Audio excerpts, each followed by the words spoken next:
وسؤال الثاني عشر كيسي وتمنو هلاندي اتماتنا انغولا ما منني با igada gana tibi inti en kobo no gube awa tibi inti hay tibi ni kille xanu kuyi iga igana e kunga tiye ke kobo no serebe aga tiye ke bini dingira be kamma awa halalin do haramen cuutiye mbini no faringi jitiyu ani bini ken furbane yakam be ganari ti halalin tiyen kobo ana ga bini ken furbane yakamma no ñandi sikkandi gatina yaxemmundo aljawabu natanda jaɓenga xamaxa kenti yexoɓo amma saɗan cikkandi hadisenti da'ama yaribuka ila mala anga sikka hoɓede a wara annanaga honda bari keɓe sikkaganday agana jongo haringiji tike hina biini ari jagatiye mbi andatu haringiji tike ma fore kuttenga tokko binnirake kamma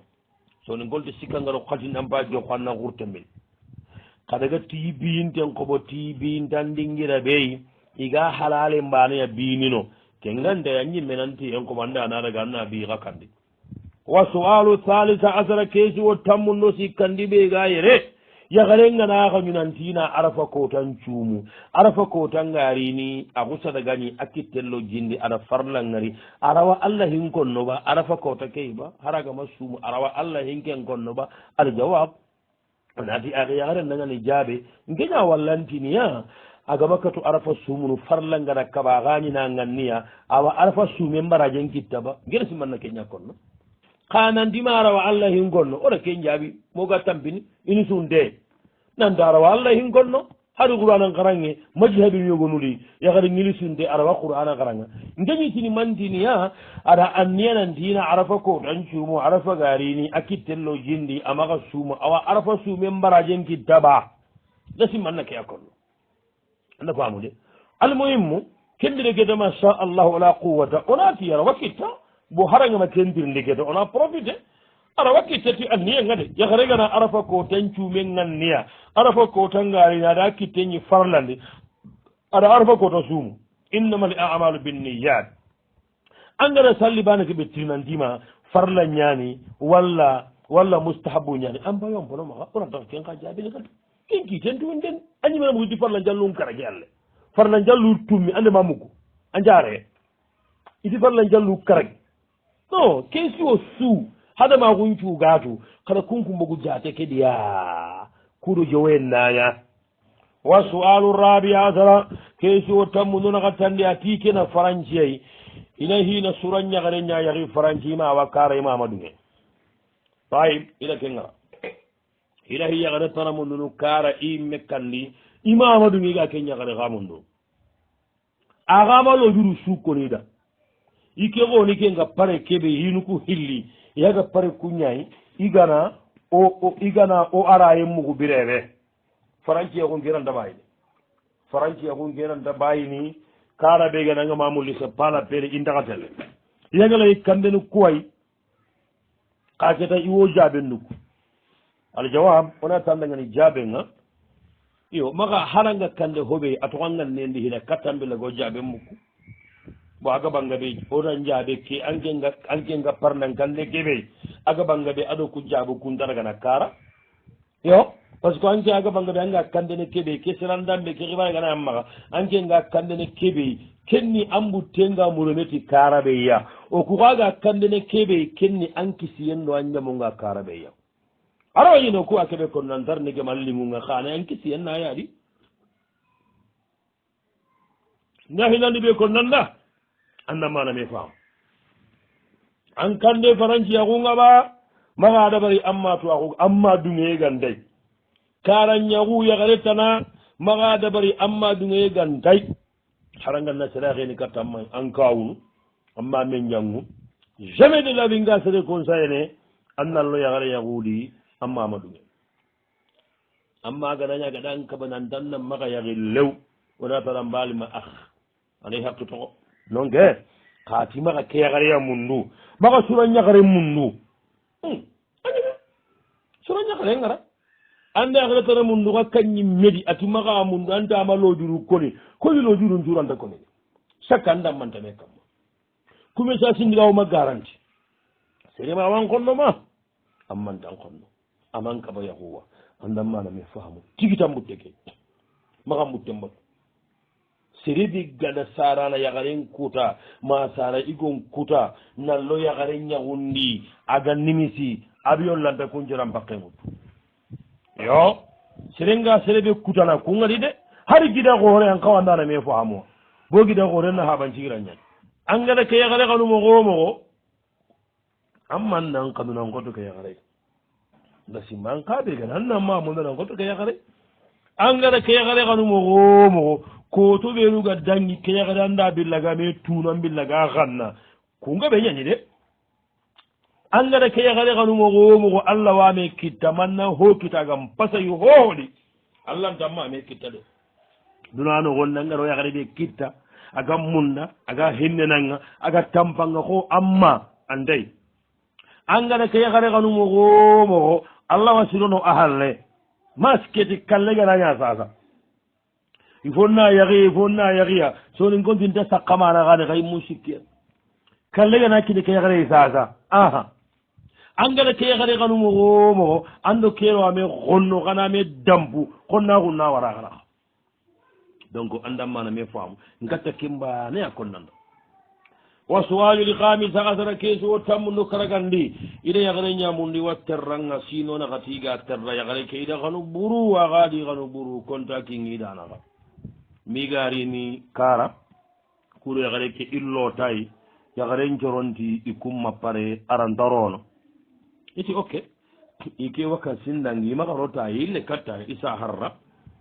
hiya lekete yo wala yagare ke ga ifoto no benu rono e estatinga foto jeppunyan foto no wani a hayde nju wa bakka hekkunga sellanga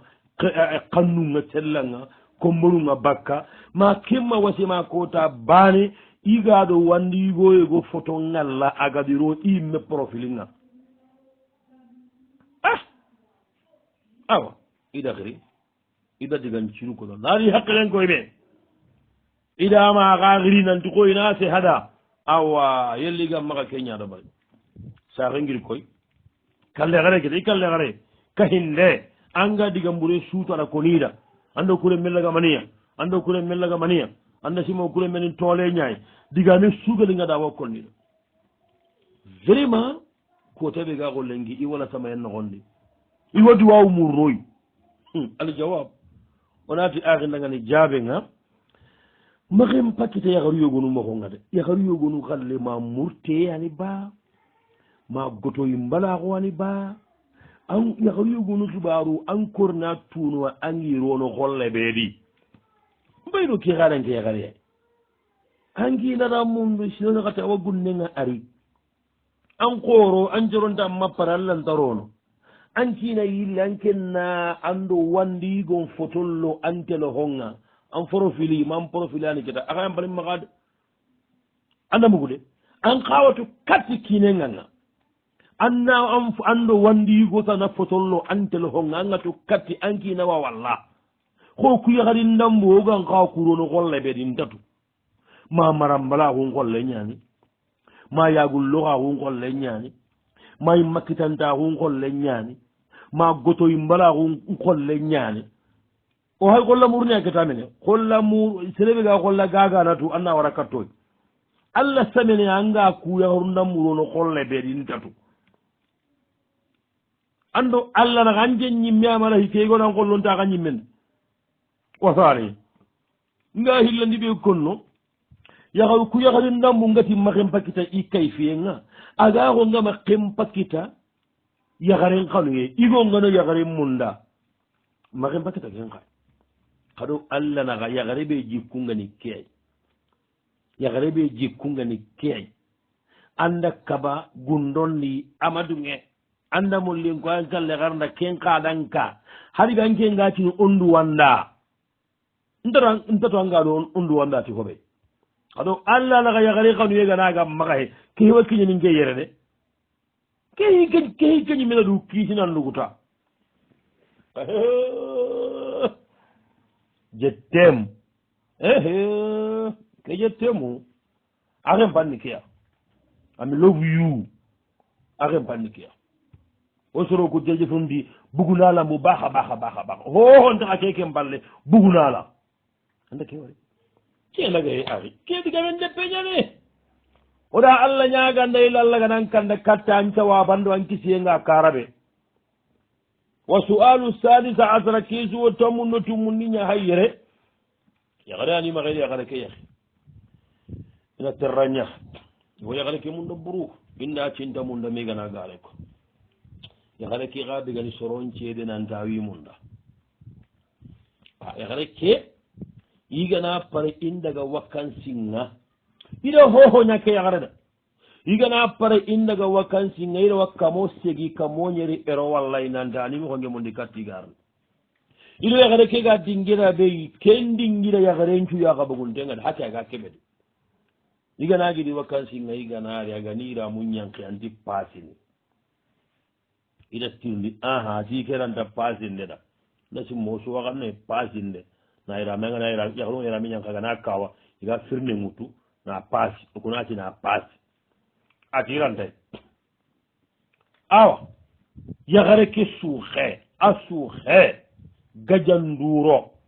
soronti awan munda de a ñakke ke an munda suuxunuwa lagarunga hakkeiga kanna suuxe maxa inna yirini wakkansinga telehoɓeegi maxa europe ina ken teleho toqononga hakke yakaru yogomu numéro ngay anay igida ñakaru ñani xiiga kanna yakare ke masibo agana ku ñakaru numéro ngara maxa daga simma yakaru ani contaki nga idinaxa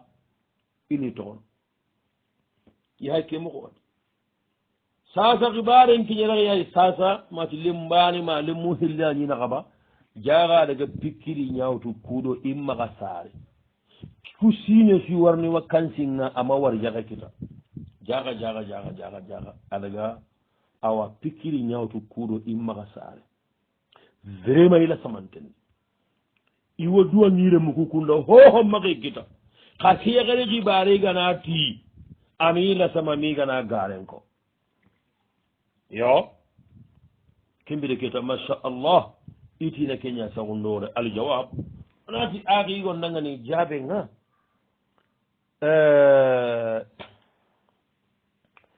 kutirindi ndi ndambuwa hayi i jaabe ngarogono gelle hari jaabe gandanke kesuwoy ngatu bari wulu anta gabono ndemugude du bari hen anta gabono bari wulu kenni ama gabowa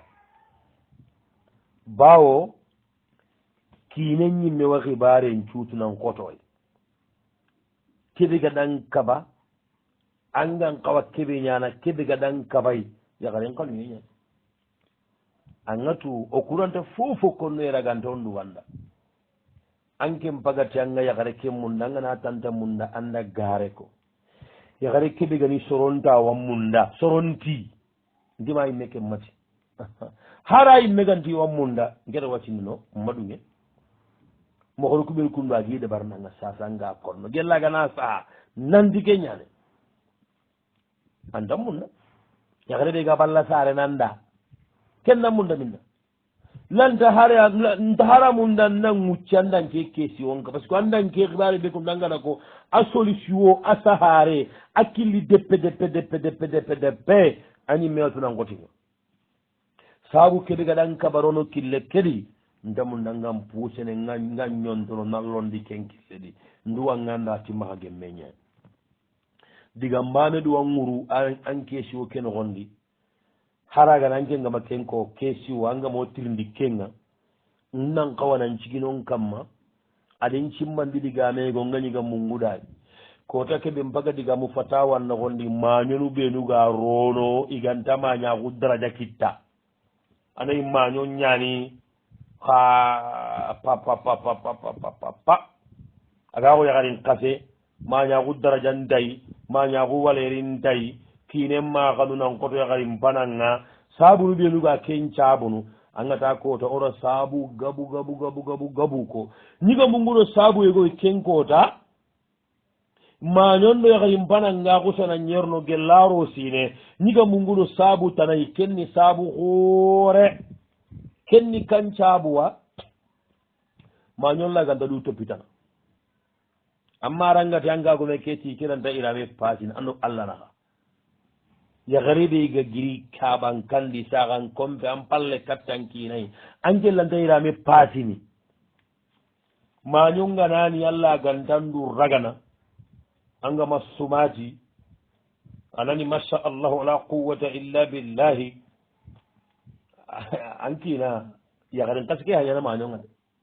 yo anke mbegaga kuku penga de añi hayana yagarin kase yagaru kuyogonangani wara sikki gillentimmante mañaganga bogudi kinanowa maga daga kompendi ganaraga kompendi agago kane yagari agago kane sine yagarin kase kompe nañi bare ñummu xoɓe a xollo xoɓe tawilin kamma xoɓe iramu ganta sakka doore ima guni ira mexentonga sakkati karabane mañum kompe curayinti men dangendi mañum kompe curayintiden ta bakka mañum kompe ɗo xoɓe mañum kompe ɗo iran pourtu partanto mañum kompe kompe ñimenda taɗum cu warameɗi anken kinaro anken kanunu kammoxo na mañaku dola jatuyindanga yaxunna du raga yen ɓengana bugu sellanga kompen noxo nan kina toppita nan kompen toppita busintineganta karaye koy ina mexentewa karaye koy kusunga barengure mañon xaake kundu sasa gollunu quoi kene yaxane jangana xallayade anta mañaku dola jatunu kene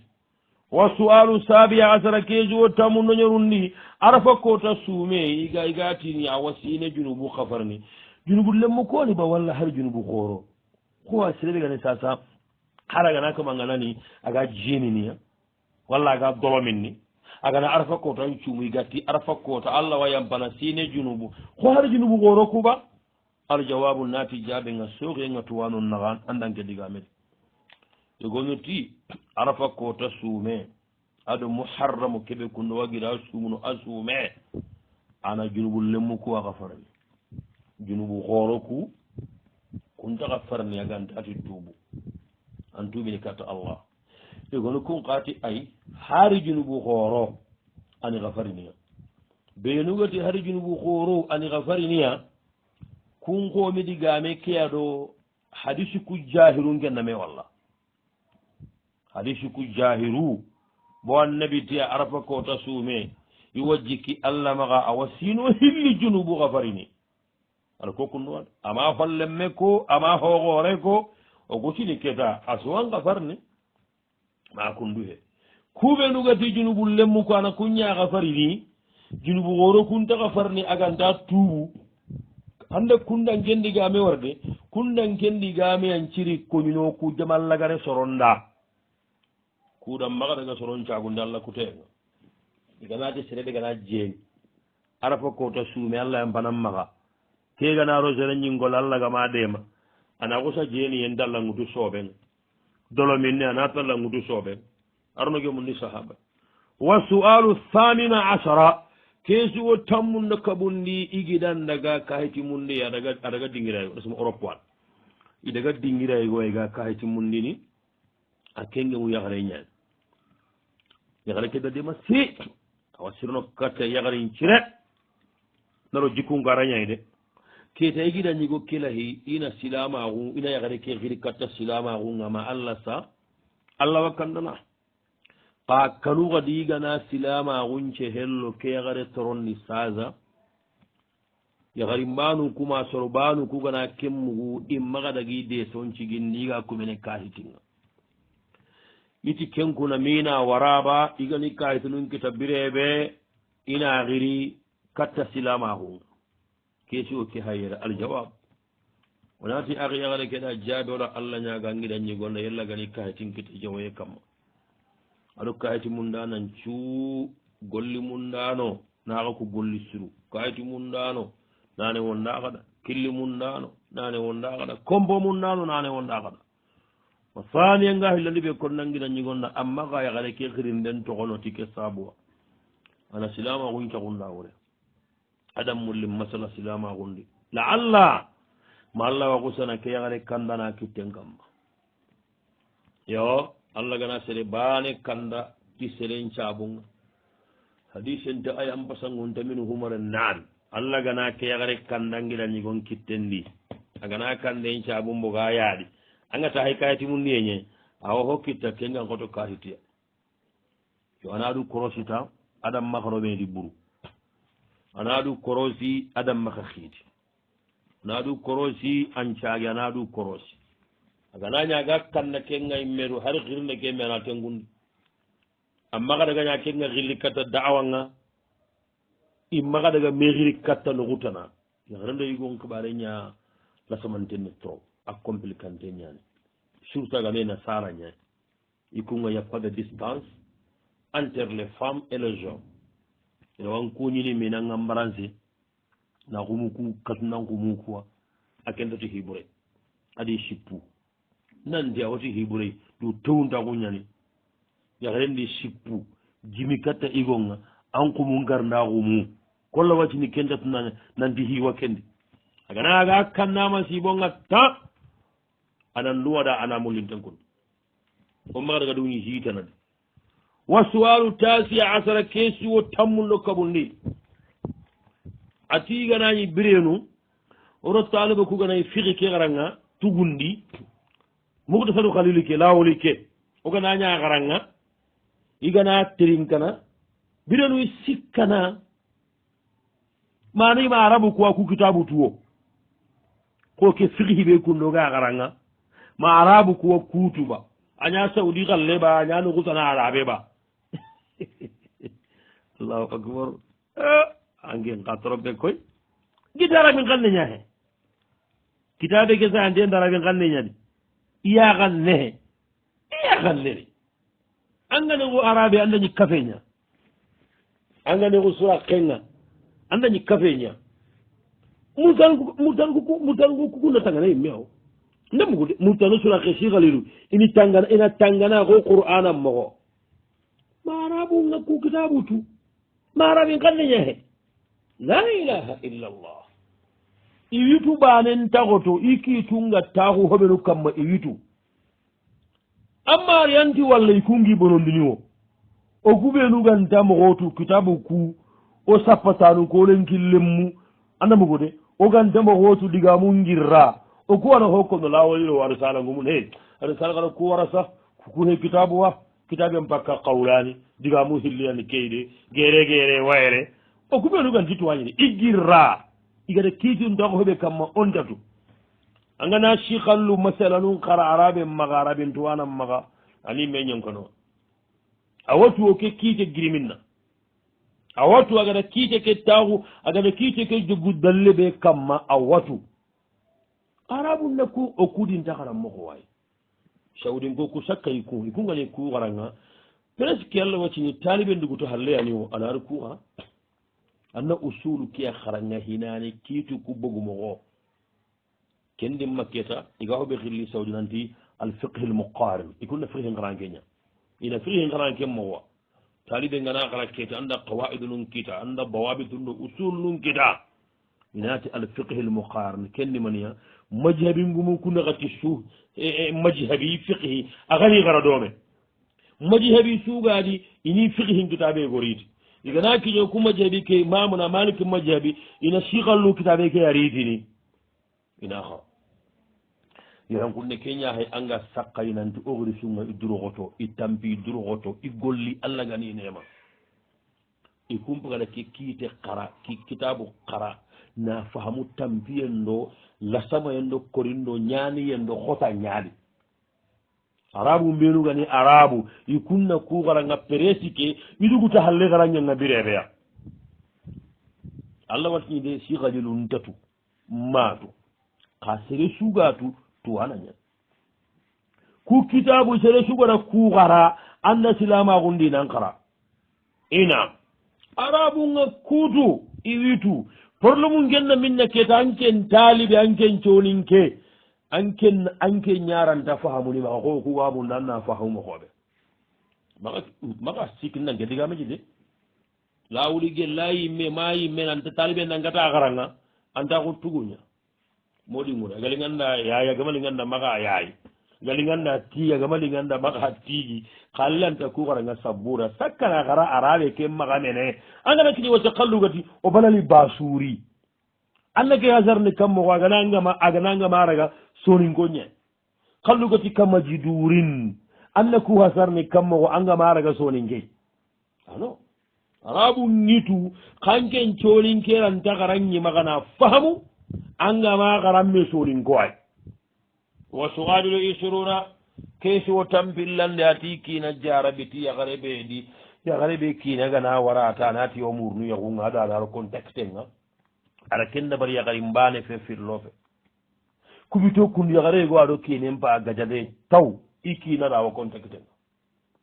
yo foto nun kayni me ya gare ngana pare koto kota ana foto ngutu ana wari ikinai yo video nun laga iwi kayni me ikina jarabitu koy al jawab onati akhi ya gare keda haqiqatan kaganna ku keshenu kunyo gonri tinden to kundu allingoda o tuma yin ka wadi sidi anke nya haga diga mo hina anke ne madiga haraga nan nga lada ngatinya angara komo gobe gelli kundu nyaga ni angara komo gobe gelli kundu nyaga ni anga tundiga me lada ni kenya na ka ke kundu wacce ko dalla ku jabi ni amoga tambini lagarumo onti mu kenni miamunda etronde kede contexte nginkina do yaharunnaga video no muttu a wiritini foton lagana iwi kayni me surtout angada yahur kebe togonko kundu yagarenga namugunanti kina pare yagarego yagini arawaga ndana jengade arawaga ara gabe lapini kinai arawaga o agiri kebe ta hanaga mamage mugwa kebe gati ikina yagarenyi jenini iti iki naru yagarenyi jenini hoɓe gaako ku oɗa ku jaab moga tampini yagare ɓe kiina ganani contacte ñagaɗo wandigu naga iga vidéo n kayni may yagare ɓe kiina contacte ñagaɗo wandi yagaru naga ina vidéo nun kay may ina photo ɓurun kay may an gan cuganden ni aga li gandan muñi katta allah ɓe legantina kandan aga mali ganda ngani ka halas anna sillantamo ñini ke kam man na ñakumbaga nanna kasinun cagay añeme ano kuxano torɗum kuɗum mugu matumaxa ɗim paam ko dalla ke keesi wallanɓe jaabini a keta moga tampini moga bittene magi suɓakkoni nginaɗo wandi yaxaru ñana doome yana se ñakkenɗo wandi yigu ñana doome yana see yana see yana see yana see solution mundu annan turuway jellaganani aga mundu nu yahu ñayi agada mundu idda ñemeyen kaare oɗemi ken konno nanti kenta dagana ken paramunte ñani sirende yagare murnu a iddangama ñeme kinan kalle idda ba kinenda wara idda bay fo idda kena ñeme a lew xaxulle ñinna haari kuganayi contexte gantinaxa haraganayi iddanga ñeme a lew alli ŋuhe bangale ga ke yagare wuttu keta alli ŋugo heketade allah wa saabu gabe gabe mundunu anni saku saku me kamma kuuɗo ona ko an kinantallan bayɓe golle keɗi mana golle ke bayi axa kekegolenta bayi kenta bayi ni de haragaɗo kexere ɓe haragama kegita awa yaxere tana wuttu a durogoto hohogani kukuña ketake nginaɗo wandexeɗunga doome kundalli kodalla kummu kodi jaabini jaabini jaabini jaabi moga tampini aga mundunu yaxu ñayi hari ganayiga tolaxuñe a wiɗo allah naxa anken nantoxa ñaxu anken natu nanti hoanaga dabarni sariya ñanda kinayi ana yaxere mundu ana kaxanga sariya ñanda kinayi araga likken ŋuttu ana horu mugu nkinala yaxini ngewamaxa sino tammi a kori likken ŋuttu mannangama ko gelli han nkinala yaxini abo kundu aro kundu kunkuncu hay surendigame ñayi arno ge monni sahabay aɗo yaxarunga doome tolaxu ñagani awa dallanaxa kaga tiwa yaxini ke ñayi haraganani yaxungama bogu ada allah kutona ken konno oda kenko moga dangini moga tampini surtout aga na saxuɗa yike xa dellen to kumaxa kesu anke ñaxaga digam an kina il n'est pas parler on dataga na digamaga keɓe konno andangu mullingara sirahunga anna sallijillaga anna jimmullen mini annanga taymi annan taxuti allah subhanahu azza wa jalla aga siwa yaxini a warana yaxi aganay tolaxu ñagani ga tolaxu ñay yaxun kane agama tuuɓi kennayaɗo allah naxa wa sallallahu ala nabiyina muhammad wa ala alihi wa sahbihi wa sallam wassalamu alaykum wa rahmatullahi wa barakatuh yatikum al